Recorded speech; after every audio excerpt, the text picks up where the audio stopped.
This TV show will consume your life. That's a rock fact.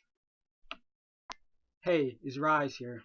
Today we're going to be talking about Over the Garden Wall, a miniseries that premiered on Cartoon Network in November of last year. What can I say? Over the Garden Wall is so good. The animation, the characters, the plot is so amazing. Like, it's so good. Okay, if you don't know what Over the Garden Wall is, it's basically about these two kids, Greg and Wart, get lost in the woods trying to get home in the place called the Unknown. And at first, you don't know how they get to the Unknown, but you just know they're trying to get home. And it's so amazing. And the one thing I like about Over the Garden Wall is that it's dark. And a lot of people say, oh, this is not a kid, so this is not a kid's show. This is very dark and kind of eerie and scary. But what I say, like, they balance that out pretty well, like the dark and the light. They balance it out very, very well in the episodes. Like in episode 2, Pottsville. Like one moment I'm kind of eerie, like kind of creeped out about the skeletons in Enoch or whatever, like the head pumpkin skeleton. It's kind of creepy. In one moment I'm just laughing because it's funny. Like they balance it out very well, and they balance it out in like each episode. Like like in another episode they're singing about potatoes and molasses, a song about potatoes and molasses. It's very, very good. And the characters, Wart, I love Walt. Like he just reminds me of like me a little. He's very like anxiety filled.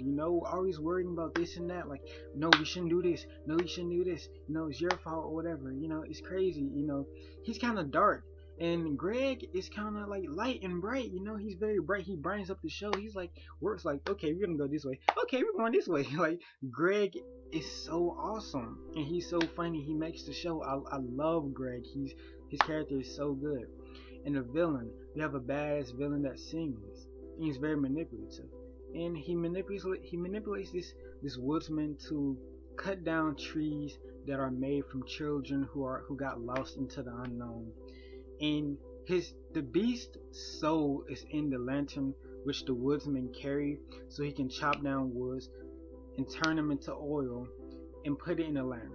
And basically the beast is trying to lure out Greg and Wart and try to turn them into the trees. And you can tell easily how Wart is easily consumed by the beast, because he's so negative. He's so negative, and Wart is so awesome. No, and Greg is so light.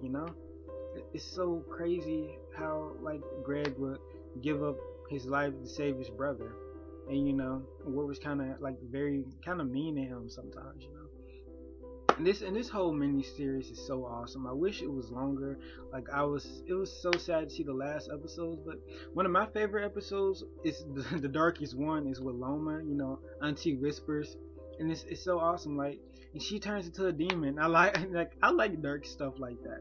My other favorite episodes is the one when they see how Wart and Greg gets to the unknown about the Halloween party, and it's just so awesome that you can see that side and see how and like why Wart is like this and how did they get here and everything. And it's so beautiful. It's so awesome. Like, if you haven't seen Over the Garden Wall, I highly recommend you to see it. It will consume your life. Like it'll consume every bit of part of your life. Like after I watched it, I was thinking, and I went on blogs and stuff, and I saw a lot of theories saying, oh, the unknown is the spirit world, and it's like they died or whatever. Like, I don't know, but it's very good, and it's something to watch. Even if you like don't watch cartoons, just an anime watcher, watch it. You will not be disappointed. If you enjoyed this, leave a like, rating, comment, and subscribe.